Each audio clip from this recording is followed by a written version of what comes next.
കേരളം ഇതുവരെ കാണാത്ത രീതിയിലുള്ള വലിയൊരു ദുരന്തമാണ് സംഭവിച്ചിരിക്കുന്നത്. മരണസംഖ്യ ഉയർന്നുകൊണ്ടിരിക്കുകയാണ്. പക്ഷേ അതേസമയം ഇപ്പോൾ രക്ഷപ്പെടുത്താൻ കഴിഞ്ഞവരെ 100ഓളം പേരെ ഇപ്പോൾ റിസോർട്ടിൽ നിന്ന് രക്ഷപ്പെടുത്തി കൊണ്ടുപോകുന്നു എന്നുള്ള വിവരം കിട്ടി. മിനിസ്റ്റർക്ക് ഇപ്പോൾ നൽകാവുന്ന പുതിയ വിവരങ്ങൾ എന്തൊക്കെയാണ്? ഏറ്റവും പുതിയ വിവരം, സൈന്യം ആദ്യം കണ്ണൂരിൽ കേന്ദ്രീകരിച്ചിരുന്നവരാണ് ഇവിടെ എത്തിച്ചേർന്നിരുന്നത്. ഇപ്പോൾ തിരുവനന്തപുരത്ത് നിന്നുള്ള പാങ്ങോട് നിന്നുള്ള സൈന്യം ഉൾപ്പെടെ ഇപ്പോൾ കോഴിക്കോട്ടെത്തി ഇങ്ങോട്ട് എത്തിക്കൊണ്ടിരിക്കുകയാണ്.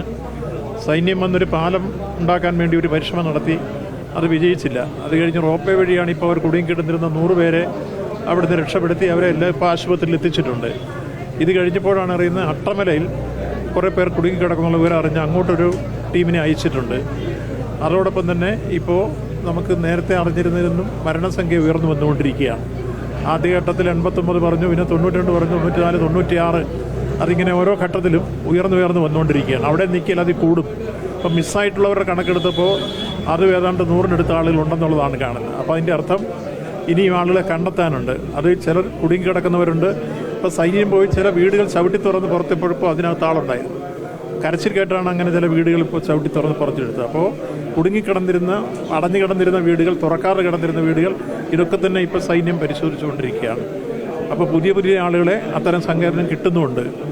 അപ്പോൾ ഇപ്പോൾ രക്ഷപ്പെടുത്താൻ കഴിയുന്ന എല്ലാ ശ്രമങ്ങളും നടത്തുന്നതും രാത്രിയാണെങ്കിലും തെരച്ചിൽ നിർത്തിവെക്കാതെ അതിന് ലൈറ്റും സംവിധാനം ഉണ്ടാക്കിക്കൊണ്ട് തുടരാനാണ് തീരുമാനിച്ചത്. ഈ രാത്രി തിരച്ചിലിന്റെ സംവിധാനങ്ങൾ എങ്ങനെയായിരിക്കും? ലൈറ്റ് അവരുണ്ടാക്കിയിട്ടുണ്ട്. അതിന് സൈന്യത്തിനും ഫയർഫോഴ്സിനുമുള്ള പ്രത്യേക ലൈറ്റ് സംവിധാനമുണ്ട്. ആ ലൈറ്റുമായിട്ട് പോയിട്ടാണ് അവരിപ്പോൾ അടഞ്ഞു കിടക്കുന്ന വീടുകളെല്ലാം ചവിട്ടി പൊളിച്ച് തുറന്ന് അകത്ത് കയറിക്കൊണ്ടിരിക്കുന്നത്. അപ്പം നല്ല രൂപത്തിലുള്ള ശ്രമം ഇപ്പോൾ രക്ഷാദൗത്യത്തിൻ്റെ ഭാഗമായി സൈന്യത്തിൻ്റെ അടുത്തുനിന്നും അതുപോലെ ഫയർഫോഴ്സിൻ്റെ ഭാഗത്തുനിന്നും എല്ലാം ഉണ്ടാകുന്നുണ്ട്. കൂടുതൽ സൈന്യം ഇപ്പോൾ എത്തിക്കൊണ്ടിരിക്കുന്ന NDRFിൻ്റെ സംഘമുണ്ട്. ഇതെല്ലാം ചേർന്ന് രാത്രിയിൽ തെരച്ചിൽ നിർത്തിവെക്കാതെ രാവിലെ വരെ രക്ഷാദൗത്യം തുടർന്നു പോകാനുള്ള എല്ലാ സംവിധാനവും ഉണ്ടാക്കിയിട്ടുണ്ട്. പരമാവധി ആളുകളെ രക്ഷപ്പെടുത്താനുള്ള പരിശ്രമമാണ് ഇപ്പോഴും നടത്തിക്കൊണ്ടിരിക്കുന്നത്. ഒപ്പം കുടുങ്ങിക്കിടക്കുന്നവർക്ക് ഭക്ഷണവും വെള്ളവും എത്തിച്ചു കൊടുക്കുന്നതിന് വേണ്ടി ധാരാളമായി ആളുകൾ, സന്നദ്ധ സംഘടനകളെല്ലാം രംഗത്ത് വന്നിട്ടുണ്ട്. അവർ കൊടുത്തുകൊണ്ടിരിക്കുകയാണ്. ഈ ക്യാമ്പുകളിലെ സംവിധാനം സർക്കാർ സഹായമല്ലാതെ തന്നെ സന്നദ്ധ സംഘടനകൾ, എനിക്ക് തോന്നുന്നു വിവിധ യൂത്ത് സംഘടനകൾ, ക്ലബ്ബുകൾ, അങ്ങനെ അല്ലെങ്കിൽ രാഷ്ട്രീയ പാർട്ടികളുടെ യുവജന സംഘടനകൾ എല്ലാം ഇവിടെ എത്തിയിട്ടുണ്ടെന്ന് തോന്നുന്നുണ്ട്. ഇവിടെ ഏകോദര സഹോദരങ്ങളെ പോലെ പ്രത്യശാസ്ത്രത്തിൻ്റെ വ്യത്യസ്തകൾക്കും കൊടിയുടെ നിറങ്ങൾക്കും അപ്പുറം മനുഷ്യനായി മാറുകയാണ്. അതൊരു സംസ്കാരത്തിൻ്റെ ഭാഗമാണ്. നമ്മൾ 2018 വെള്ളപ്പൊക്കത്തിൻ്റെ സമയത്തും കോവിഡ് വന്നപ്പോഴും കേരളം ഉയർത്തിക്കൊണ്ടുവന്നൊരു സംസ്കാരമുണ്ട്. ജാതി മത ഭേദമന്യേ, കക്ഷി രാഷ്ട്രീയ ഭേദമന്യേ മനുഷ്യനാപത്ത് വരുമ്പോൾ അല്ലെങ്കിൽ മനുഷ്യ സ്നേഹത്തിന് വേണ്ടി യാചിക്കുന്ന സന്ദർഭങ്ങളിൽ സഹായഹസ്തവുമായി ഓടിയെത്തുന്ന ഒരു വിശ്വമാനവിയുടെ സന്ദേശം ഇവിടെ വരികയാണ്. അതാണ് ഇവിടെ എല്ലാം കാണുന്നത്. എത്രയോ കൂട്ടരാണ് ഇപ്പോൾ ഭക്ഷണവും വെള്ളവുമായിട്ട് എത്തിച്ചേരുന്നത്.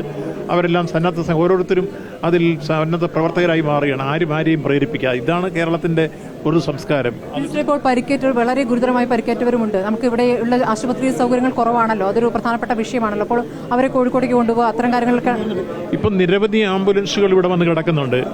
ആംബുലൻസുകൾക്ക് യാതൊരു കുറവുമില്ല. അതുകൊണ്ട് തന്നെ കൂടുതൽ ഗുരുതരമായ പരിക്കേറ്റവരെയും ഏതെങ്കിലും ട്രോമ ICയുടെ ട്രീറ്റ്മെൻറ്റ് വേണ്ടതും മറ്റ് സൂപ്പർ സ്പെഷ്യാലിറ്റി സൗകര്യം വേണ്ടതും എല്ലാം കോഴിക്കോട് മെഡിക്കൽ കോളേജിലേക്ക് കൊണ്ടുപോയിക്കൊണ്ടിരിക്കുകയാണ്.